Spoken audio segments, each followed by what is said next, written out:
논어 30번째 시간으로 2인편의 19장에서 22장까지 보겠습니다. 19장입니다. 자왈, 부모제 컷이든 불원유하며 유필유방이니라. 앞에 장에 이어서 효에 관한 얘기죠. 부모님께서 생존해 계시면 멀리 놀리지 말고 논일면 반드시 일정한 장소를 두어라, 알려드려라, 이런 뉘앙스죠. 이 유자가 재밌는 글자죠. 옛날 사람들은 특히 중국 같은 경우는 땅이 컸기 때문에 보통 유하죠. 유학을 하든지, 그렇죠? 유학 아니면 유환이라 그래서 벼슬 하러 고향을 떠나죠. 그렇게 되면 그 공자가 지금 틀린 말한 거 아닙니까? 대부분 공부를 하러 가거나 아니면 벼슬 하러 고향을 떠나기 마련인데, 그리고 뒤에 가서는 또 가면은 유로 가면 반드시 방소를 두라. 그럼 앞에 말은 무슨 되는 거 아니에요? 이 뒤에 건 원유를 받지 않습니다. 받을 수도 있고 꼭 그런 것만은 아니에요. 유필유방이라 그랬으니 멀리 가면은 이 방소를 두기가 쉽지 않단 말이에요. 벼슬 하러 갔을 경우에는. 그러니까 유필유방 자체도 원유하지 말라는 거에 강조를 읽을 뉘앙스가 포함되어 있다는 거를 기억할 필요가 있겠죠. 이 방이란 방상, 항상 있는 데를 두어라, 이런 얘기죠. 이렇게 해석을 하죠. 그 옥조라는 그 편에 보면 이런 얘기가 있어요. 부모님이 늙으시면, 친노, 부모님이 늙으시면은 출불이방이라. 일단 나가면 있는 장소를 바꾸지 말아라, 이거거든요. 근데 이거를 앞에 거와 마찬가지로 실질적으로 행동하면 이렇지 못하는데 왜 이런 말을 했냐, 이거를 이제 이해를 하셔야 할 필요가 있을 것 같은데, 핵심은 그건 것 같아요. 어디 갈 때 부모님이 걱정하지 않도록 해라 라는 전원이 깔려 있는 거예요. 멀리 가지 말라 라는 금지말, 이걸로 읽으면 안 될 것 같고, 우리 바로 18장에서 간언할 때 얘기하잖아요. 이 간언도 간언한 방법론을 가르쳐줬다고 이해하시면 이게 약간 곤란해집니다. 그런 게 아니고 부모님의 감정을 헤아릴 줄 알면은 자연히 이렇게 된다라는 뉘앙스로 읽어야지만 이 19장도 이해할 수 있을 것 같습니다. 20장입니다. 자왈, 3년을 무게어 부지 돌아야 가위 효인이라. 선생님께서 말씀하셨다. 3년을 아버님의 방식을 바꾸지 않아야만 효라고 할 수 있다. 하기편에 나왔던 말이죠.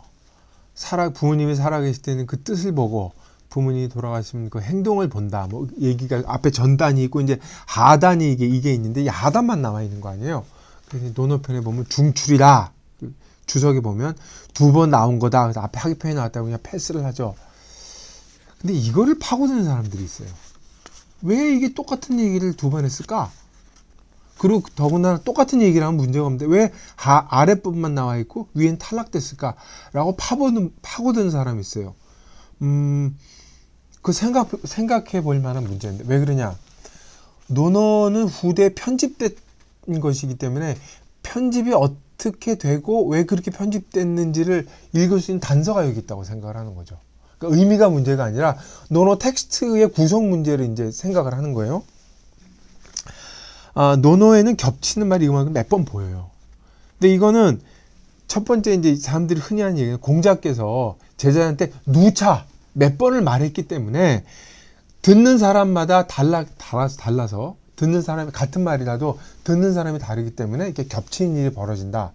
일리 있는 말이죠. 근데 왜 하단만 있고 상단은 없냐라는 거에는 답은 잘 안 되게 되는 거죠. 이게 이제 좀 복잡한 문제를 일으키게 되는 거죠.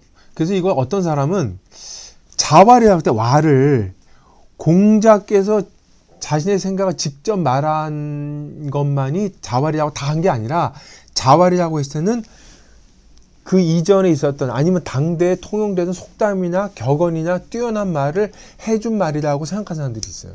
그러니까 이것도 그렇게 생각하는 거예요. 3년을 무게어 부지돌아야 가위효라, 효인이라 라고 하는 말이 있다. 이 말을 기억해둬라 라는 뉘앙스로 읽는 거죠. 추론에 불과하지만 여하튼 핵심은 공작 논어가 편집된 글이라는 사실이고 그 편집된 흔적이 뜻밖의 많이 남기고 있기 때문에 그걸 파고들면 논어를 읽는 그 새로운 방법이 나오지 않을까라는 착안을 했다는 게 중요하다고 생각을 합니다. 앞에서 나왔을 때 얘기를 언급하는 것 중에 하나가 있는데 3년이라는 숫자예요. 우린 지금 부모상은 3년이라고 얘기를 하는데 공자시대는 3년상이 없었다는 게 일반적인 얘기예요. 이거 굉장히 재밌는 사실입니다. 3년이 공식적인 혹은 정해진 장례 기간인지는 논란거리입니다. 맹자 때에는 3년을 정해진 그 규정된 예법으로 파악한 게 확실합니다. 우리는 맹자의 시각을 갖고 있는 거야. 근데 3년이라고 처음으로 언급한 사람은 공자입니다. 근데 그 3년이라는 언급이 당시에 널리 행해지는 규범이었는지 아니면 공자가 이래야 한다는 당위로 얘기했는지 이거는 지금 확실치 않아요.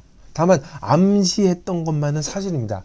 그래서 3년이라는 숫자가 되게 중요하다. 공자의 중요성을 뭐 얘기하는 그런 걸로 이제 생각할 수밖에 없지만 여하튼 그런 의미에서도 이거 재밌는 구절이라고 볼 수가 있겠습니다. 21장입니다. 자왈 부모진연을 불갑을 지하니 일즉 이희오 일즉 이군이라. 부모님의 나이를 알지 않으면 안 된다. 하나는 기뻐하려고 해서이고 하나는 뭐 두려워해서이다. 하나는 기뻐해야 하기 때문이며 하나는 뭐 두려워하기 때문이다. 그래도 되고. 여기서 이제 의미는 크게 어려운 게 없죠, 사실. 지는 이제 기억하다로 보통 해석을 하죠. 부모님의 나이는 기억하지 않으면 안 된다. 그래서 이제 기억하다는 게 상기죠, 상기 재심이다. 항상 마음속 기억해야 된다는 거죠. 왜 그러냐? 하나는 부모님이 되게 건강하게 사시니까 얼마나 좋은 일이에요. 하나는 살 날이 얼마 안 남으실 수 있으니까 항상 두려워해야 된다. 한문에 애일지성이라는 애자는 아끼는 거죠. 나를 아끼는 거죠. 하루가 너무 아까운 거예요. 부모님이 나이가 많으실수록 살아가실 날이 얼마 남지 않았으니까 애일지성, 나를 하루를 아까워하는 그 정성으로 부모를 봉황해야 된다. 애일이란 말을 효자하고 관련해서 많이 쓰죠. 이 희라는 건 이제 건강과 장수를 즐거워하고 이 군은 이제 노쇠, 피할 수 없는 거죠. 노쇠를 두려워한다. 이런 뜻으로 얘기를 하는 거죠. 이 21장에 깔린 그 전제는 그런 거죠. 연로하신 부모님한테는 사실 이쪽이 방조점이 깔린 거죠. 연로하신 부모님에게는 더 많은 관심과 이 주의가 필요하다. 이게 중요합니다. 딴 게 중요한 게 아니고. 그러니까 희와 구는 뭐 기뻐한다, 두려워한다 그러지만 자식의 일종의 심리적 반응에 방점을 두고 마음으로 늘 관심을 두고 부모님을 관찰해 봐야 된다라는 뉘앙스로 읽어야지 될 것 같습니다. 18장에서 21장까지 효행에 관해서 4개의 담론을 봤죠. 하나는 부모님 간할 때, 아니면 부모님 살아가실 때 어디 외출하는 문제, 하나는 이제 반복되지만 부모가 돌아갔을 때 행동 거지, 네 번째는 이제 부모님이 연세를 꼭 기억해야 된다 얘기해서 보통 일반적으로 효하는 방법론, 구체적인 그 노하우를 얘기해 준 거다 뭐 이렇게 볼 수 있는데 요거는 조금 너무 문자에 집착해서 읽는 거예요. 여기서는 효에 관한 행동, 효행에 구체적으로 얘기를 하지만 4가지에 공통되는 것은 부모의 마음을 읽을 줄 아는 그 예민한 감수성을 얘기를 하고 있는 거예요. 지금 자식이 부모에 대해서 가져야 예민한 감수성. 그러니까 그 감수성이 있고 그 감수성을 구체화돼서 집중되는 마음을 효라고 이제 명명을 한 거죠. 그러니까 이게 드러나는 행태일 때 4가지로 이렇게 구체적으로 드러나지만 핵심적인 것은 부모님의 마음을 읽는 효심, 이거를 기억할 필요가 있습니다. 앞 뒤에도 이제 교회 가서 얘기할 텐데 그것도 공자는 행동만 얘기할 거예요. 앞에서도 그랬죠. 제사할 때 어떻게 해라 행동만 얘기했는데 그 행동이 아니라 부모님을 늘 주시하는 자식의 마음가짐을 염두에 두고 얘기를 했다는 것을 기억할 필요가 있겠습니다. 22장입니다. 자왈 고자 언지 불출은 치 궁지 불체 아니라. 옛날에 말을 쉽게 하지 않은 것은 몸이 미치지 못할까 부끄러워해서이다. 뭐 크게 문제될 거 없죠. 앞에서도 언행 문제, 말 조심하라는 거. 뒤에도 이제 말 얘기가 바로 이어집니다. 24장도 24장에서 공자는 워낙 말이 적은 사람을 좋아했기 때문에 이런 얘기가 나오는데 이 고자에 대한 해석이 이제 몇 가지로 나눠지죠. 첫째는 옛날에는 이런 얘기죠. 옛날에는 말을 쉽게 하지 않았어. 몸이 말에 미치지 실천하지 못할까 두려워해서였다, 부끄러워해서였다 이렇게 얘기하는 거니까 이 말에는 뭐예요? 지금은 안 그렇다는 뉘앙스가 깔려 있는 거죠. 옛날에 그러니 지금 그렇지 않다고 하는 이제 비판적이거나 아니면 한탄하는 의미가 깔려 있고 또 하나는 옛사람들은 비슷한 의미입니다만 옛사람들은 고인들은 말을 쉽게 하지 않았다 뭐 이렇게 해석하기도 하는 거죠. 그래서 또 어떤 사람은 고자를 옛말로 보는 거예요. 옛말에 이런 말이 있었다. 옛말에는 언지불출 치 궁지불체하라. 이것도 의미는 비슷합니다. 의미는 비슷하지만 그 해석이 약간 조금 차이가 있는 거죠.